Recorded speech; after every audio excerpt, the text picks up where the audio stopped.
Feel pretty good. I'm not scared at all. I just feel kind of invincible. Me too. I got a very positive attitude about this. Good, me too. Yeah.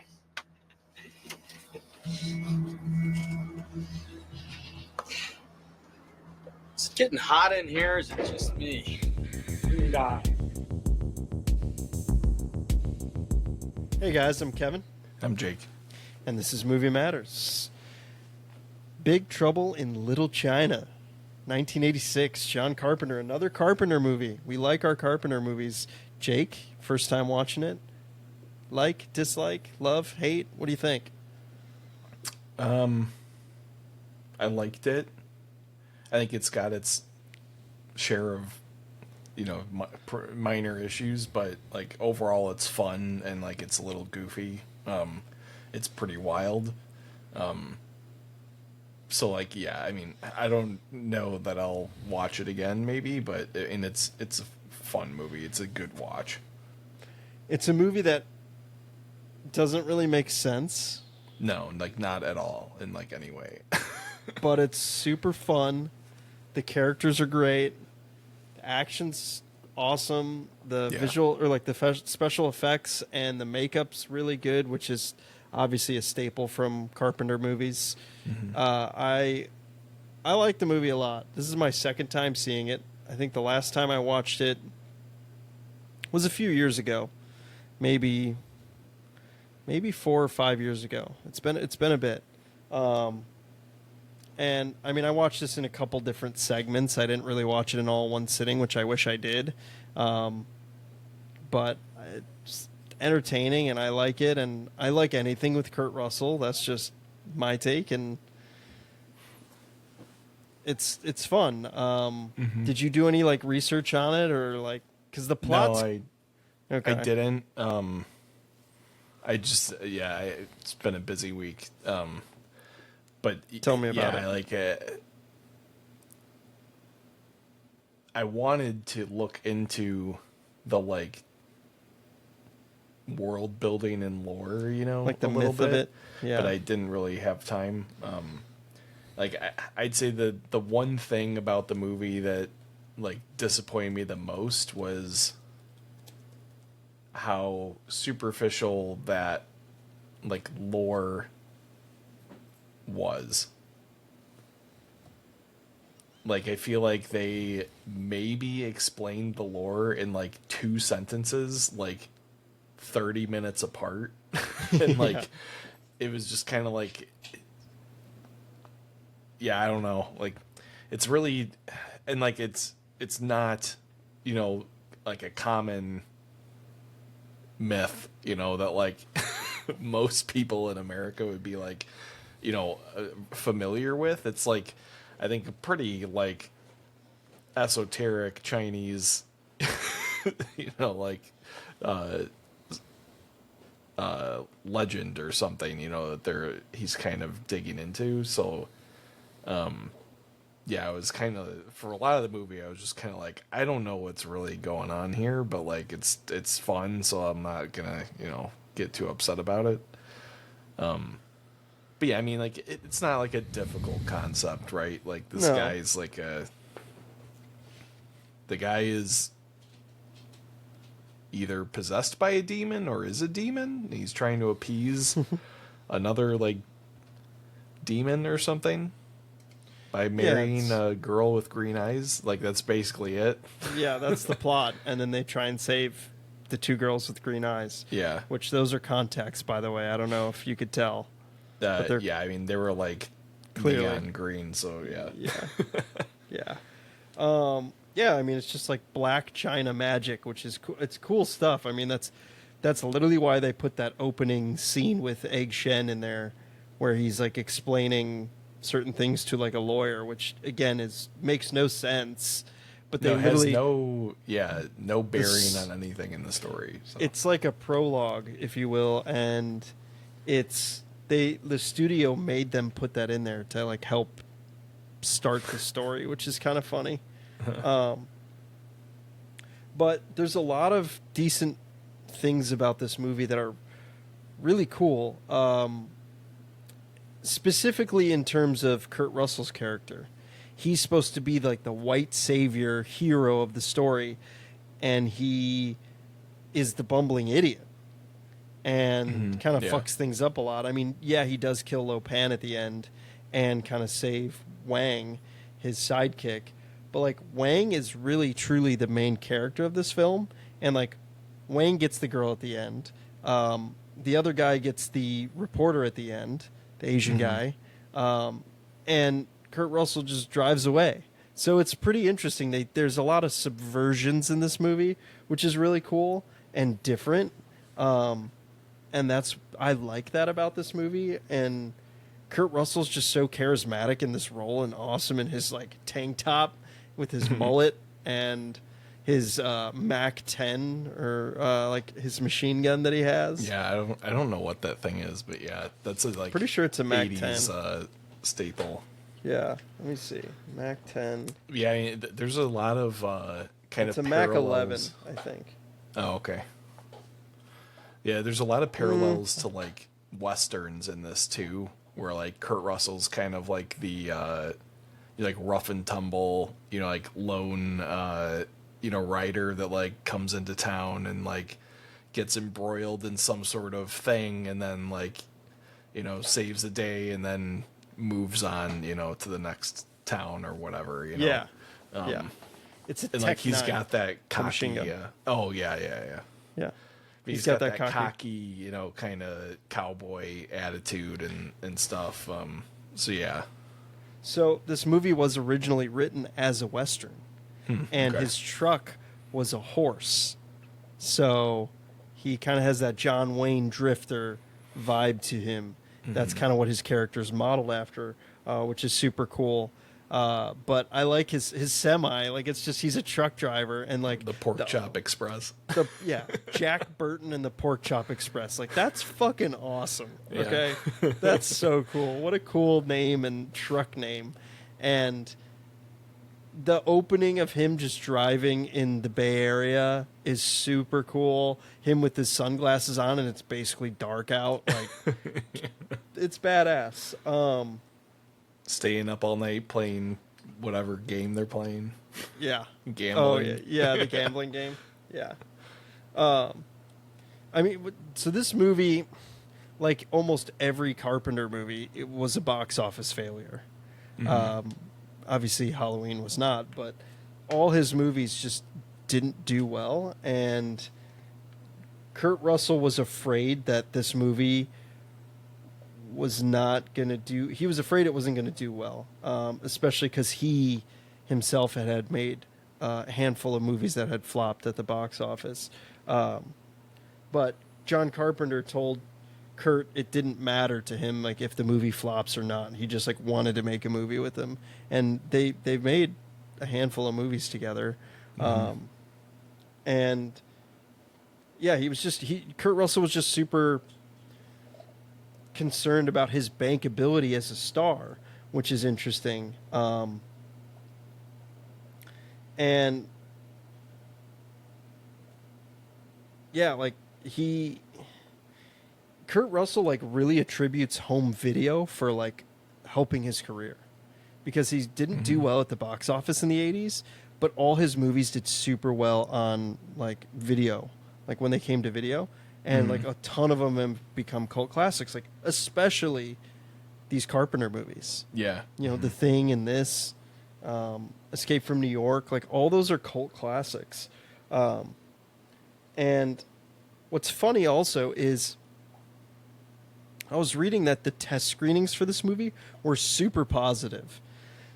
So the studio was like thinking it's going to be a big hit, but they didn't know how to market the movie. So they didn't market it. It's weird. Well, it's a weird movie. Yeah. Yeah. So they didn't market it. And also, this is right when Aliens was coming out. And so, like, Aliens had released 16 days after this movie. And so, this movie made no money, but it went on to be a huge hit through home video. But they just didn't know how to promote it. They thought it was going to be like the biggest movie of '86, But the real movie that was the hit of '86 is, which we've done before, is Top Gun. That was the biggest hit. Yeah. And that movie made $160 million more than this movie. But pretty interesting. Yeah, I mean, I totally get the marketing liability of this movie. It's like, how the hell do you sell this movie? Yeah, I mean, like Chinese sorcerers in San Francisco is a really weird premise. So it's very 80s. This movie's Yeah. very 80s, which is really cool. yeah, I mean, it's for sure the subject matter is like not something that a lot of people would probably have even chosen to like go and see, even if it was marketed really well. Yeah. Just because like it's so, like I said, it's very esoteric and like not mainstream. No, even not at though all. like it is like a super accessible movie though. Like, Yeah. But yeah, I don't know. I mean it, and like it's got that kind of goofy like sensibility to it a little bit. Like what was the other movie we watched that I can't remember the name? The Prince of Darkness or Yeah. From Carpenter? yeah, Yeah. right? It was Prince of Darkness. That's like not a very, I mean, like it's kind of portrayed as like kind of serious, but there was also a lot of like really goofy elements in it, you know. Like this movie kind of has that same kind of vibe where it like although I'll say it does do it very well, where it kind of like shifts back and forth between being serious and unserious. Yeah. Prince of Darkness was the one with that like tub of goo that the guy's Yeah, trying to come yeah. back in or whatever. And Yeah. Alice Cooper is a zombie. Yeah. Yeah. Yeah, check out that review and also check out that Carpenter movie. It deserves some love. Yeah, it's a fun movie. Yeah. The so speaking of other movies, we had just done Police Story with Jackie Chan, and Carpenter wanted Jackie Chan for Wang Chi. But Dennis Dunn got the job instead, and I think he's great in this movie. Yeah. And again, he's basically the hero of the story, the main character, going after his fiancée. Like, it's clearly he's like the main character. But at this point, Jackie Chan's English wasn't very good, so they were like, we're not going to cast him. Yeah, so I don't know. It's there's a lot to love in this movie. I mean, the gambling in the rain is cool. Like, there's a lot of cool stuff. The cinematography's cool. The set design is fucking awesome. The makeup and like effects are amazing. Like I was saying, Though I will say, so there are some awesome practical effects in this movie. I think it does rely a little too much on like hokey visual effects, though, like more so than a lot of like Carpenter's other movies. I like mean, which effect would you say? like the lightning and like I think that's so cool. you know, like the lights that come out of like the guy's eyes and mouth. Like, Yeah. I mean, you're not going to be able to do that practically, you know, like Yeah. really. But like, it's just like, you know, I like his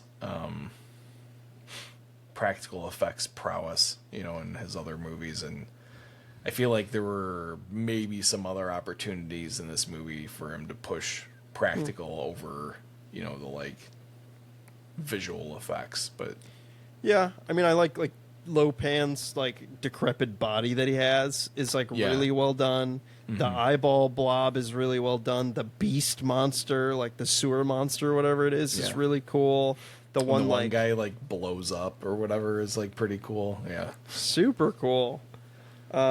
Just I don't know. It's well made. I love the line, and I rewatching it. I feel like I only heard it like once or twice, but like, you know, green eyes is such a rare thing, and like that's why I always whenever I talk about this movie, I just go, "She has green eyes, Jack."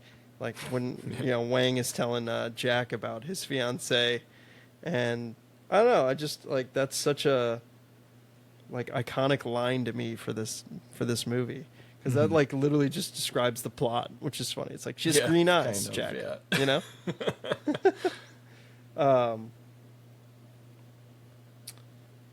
I mean, all of Kurt Russell's dialogue is fucking awesome. Like, I mean, he literally is just like we showed the elevator scene in this. We normally do a trailer before, which I'd still be curious to watch the trailer just to see how it was marketed. Speaking of, but that elevator scene is so funny. It's just like Kurt Russell's, is it hot in here? Is it just me? And they take a shot of this like magic potion, which makes no fucking sense. Yeah. And they're just like, yeah, we feel pretty invincible. And I just think that scene is hilarious. Yeah. And then it just goes to them all fucking fired up in the end, like in this climax, and they're all screaming and yelling at each other. And then Kurt Russell shoots the roof to like be like, fuck yeah. And then rocks hit him and knock him out. Like, again, he's the bumbling idiot. And it's so fun. I mean, like the whole action of them escaping in this chamber that they can't get out of is cool.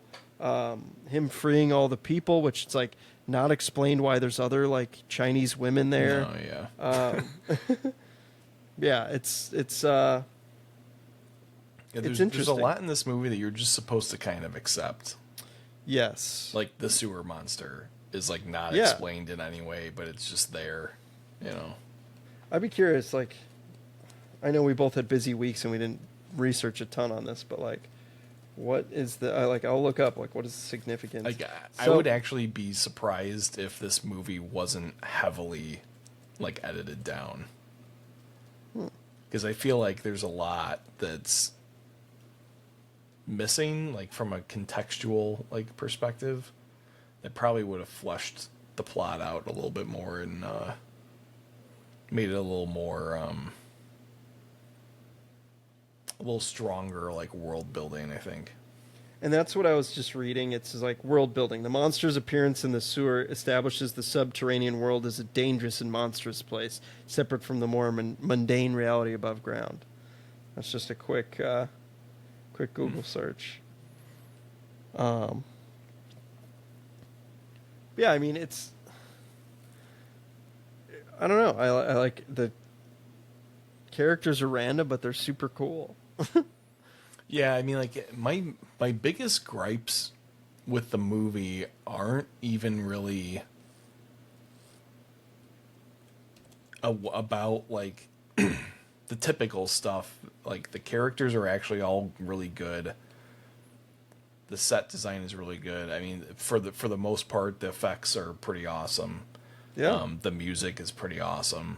But I just feel like the plot is a little scatterbrained, and like I feel like it could have been more streamlined and like I don't know, better laid out, better explained. Yeah. Give us some better context, I get that. But yeah, I mean, I don't think it's so detrimental that like it for absolutely in no way makes the movie unwatchable. And like by the time the movie's over, you kind of, if you're like, just watching it, it doesn't matter that there's like 10 scenes that don't add any value, like it's just like it is what it is, and like it was a fun movie, so yeah. I mean, like that set design at the end is so fucking cool. They built all of that, like all that's practical. Lopan, who is James Hong, who is a great actor. He also plays the dad from Kung Fu Panda. Oh. Have you ever seen Kung Fu Panda? Yeah, Yeah. a long time ago. Yeah, James Hong is awesome. He's also the host at the Chinese restaurant in the Seinfeld episode, which was like one of the top 5 Seinfeld episodes of all time. Yeah. James Hong is iconic. I mean, he's awesome. And then you got Egg Shin. Fu Young. Yeah, Egg Foo Young, who's awesome. That dude, I'm blanking on his actor name. I'll look it up. But he's also in Tremors. Did you ever see Tremors? Oh, yeah. He is. I didn't notice that until you just said it. That's funny. Yeah, I love Tremors. It's such a guilty pleasure movie of mine. And that's kind of what this movie is it's a guilty pleasure movie. Like, Yeah. you know what I mean? It's just so fun and goofy that you just have to enjoy it. Well, that's like, we talked a lot about Victor Wong. That's the actor's name. Egg Shin. we talked a lot about the like charm factor, when a couple months ago when we watched like those Chuck Norris movies and stuff, and like like they just didn't have that like fun, like just goofy enough, kind of like thing going. Like, I think we should just dub it the Roadhouse factor, like. That's a great, because like we I should. don't think there's any like Roadhouse is like the like epitome of that, like whatever that special like thing, and like this movie I think has that. Like it does. It's not the best movie, but it's a lot of fun and it's weird and interesting, Definitely. This is a movie you like order some pizzas, you have a bunch of beers, and you watch it with some buddies and laugh your ass off. Like that's the kind of movie that this is. That's Roadhouse. I like that. Like the Roadhouse effect. Like, like you said, that Chuck Norris movie, like Code of Silence, is like trying way too hard to be serious and it just kind of fails. Versus like, what's the fucking one we did where he has that Ram Charger?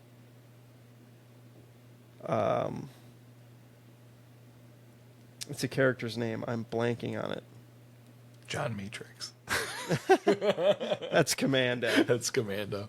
The Mick something. Oh. Yeah, shit. I'm blanking on it. My brain is fried. Where he's like the Texas Ranger, right? Yeah. Or he plays the Texas Ranger in like everything. Yeah. Yeah, Jesus. Including the TV show, Walker, Texas Ranger. It's Lone Wolf McQuade. McQuade, that's it. Yeah. I kept thinking MacGyver, and that's like definitely not it. Yeah. Like that movie is like a Roadhouse vibe, in my opinion. Well, I didn't like that movie. But... Oh, I love that movie, man. I'm probably gonna add that. That's probably gonna be in the top 5 for me for the year, just as a spoiler. That's probably where it's gonna end up. We'll see. We'll have to go through the list. We watched a lot of movies this year, but so sorry, tangent. Going on to that set design, James Hong was like that's an escalator. That thing was actually working. That where it like he always looks like he's floating, which is super badass. Yeah. But Hong said that it was a very narrow escalator, and he's on 12-inch lifts, and so because their budget was kind of tight, they were like kind of shooting guerrilla style a little bit. And Carpenter was like, "Yo, Wong, you got to do this." And Wong's like, "I don't want to fucking do this. This is so dangerous. Like, I'm gonna fall and kill myself." And so it's just they made it very practical in that regard, and I like that. And Wong sucked it up and did it. I like when Lopan dies. Like that scene is awesome. It's so cool where Kurt Russell, Jack Burton throws the knife, misses him, and then Lopan goes and throws the knife at him, but he catches it and throws it back at him really fast, and it goes in his head. Like that was super cool, super badass. It's all about the reflexes. Yeah, like he says such cool lines in this movie, and I love like the lipstick coming off of Gracie Law. Her character's great. Like she's the brains, he's the brawn, which is really funny. And they even kind of mention that and say that in the movie. But like she kisses him because she's in all that kind of makeup for the wedding, and like he's got the lipstick all over him. And that was not originally intended to happen, but the lipstick was it just came off, and so he's like, all right, let's just roll with it. Like, that's actually a kind of a funny gag. It just shows he's like an imperfect hero, which I like. And again, like, Kurt Russell's the hero in a lot of movies, so it's against type. It's a subversion, and I like that about this movie. But I like that he also doesn't kiss Gracie Law at the end. He's like, yeah, nah, I'm good. Like, that's hilarious. And then just, again, drives out. Like, goes on his horse, goes in his truck, and rides off into the distance. And then you get the beast at the end. It's like, that was kind of an interesting. I think it's just a shock factor is why they do that. Yeah, it's just for shits and giggles. Yeah. Little hint that there could be a sequel, but there never is. Yeah. But the fight scenes in this movie are really cool. I like all the fight scenes. The Carpenter paid homage to old school Hong Kong kung fu movies, so that's why this movie is in this category of like Hong Kong cinema. This movie has that Chinese vibe to it, and he pays homage to that and uses like every fight choreography. I can't talk. Choreography. It's been a week, people. We've said this like 3 times already. All right. And what's funny is this releases on a Monday, so it'll just be starting for you too. So you'll feel it too. Don't worry. But yeah, he like uses trampolines, all these gags where he can. So that's cool. And I like, we're gonna continue this month with other true Hong Kong cinema movies, Asian cinema, which is cool, and I'm excited for those. But this movie fits the bill in my opinion. What do you think? Yeah, I mean it's for sure got the like American Hollywood flair to it. Yeah. Mostly delivered by Kurt Russell, obviously. But like, I like how there's like this. Like I'd say that the tipping point is when they encounter the funeral parade, and then the rival, clan or gang, shows up, and like it turns into like the Lords of Death Squad or whatever. Yeah, like it turns into like a gunfight that goes on for quite a while, and like a bunch of people die, and then it turns into like a kung fu match, which is pretty cool, and that's where I think it really switches from like an American to like movie to fantastical Hong Kong martial arts. Yeah, kind of movie. Yeah, that's a good point. That's cool. Yeah, I mean, and that's where you have the like protectors of Lopan, the storm as they call it. It's like thunder, lightning, and rain. Yeah. Which those characters are awesome. And I think they're so cool, and like their movements are cool. I like the lightning coming out of them. I think it's really cool. I think it's a little hokey, but it's okay. Come on, it's 80s. Last week on our movie review, we did of a better tomorrow. I read a Letterboxd review.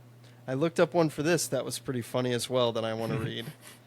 So, saw this one in theaters last night. Great fun. Was bouncing in my seat and shadow boxing during the opening credits when that Pork Chop Express theme drops. Out of all the American movies made by white people about the exotic Orient and the magical powers of Asians, this one is by far the least racist, if for no reason other than the fact that not one, but 2 of the Asian characters actually get pussy, which pretty much never happens in an American movie.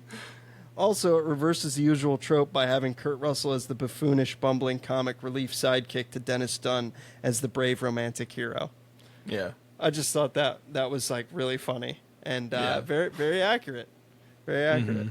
Like, I don't feel that movie is racist. Like, this movie's racist. No, I think it's... I mean, coming from 2 white people. No, I mean, there's like clearly like an homage. Oh yeah, like happening. It's like a lot it's of not. love. It's not exploitative of of Chinese cinema. It's like actually like reveres it, and like that comes through. I think for sure. It's very interesting. It's a very interesting film in Carpenter's filmography. It just feels 'cause so different than all his other movies. It doesn't you know? fit really well. I'm excited to watch Escape from New York because I've never seen it. We'll have I to feel add like that to the list. That and do it also soon. doesn't really fit with like the rest of his catalog. Yeah. Because I mean, his movies are like horror movies. and thrillers. like pretty strictly horror. Like, so yeah, it's interesting that he like decided to go into this for a hot minute and then.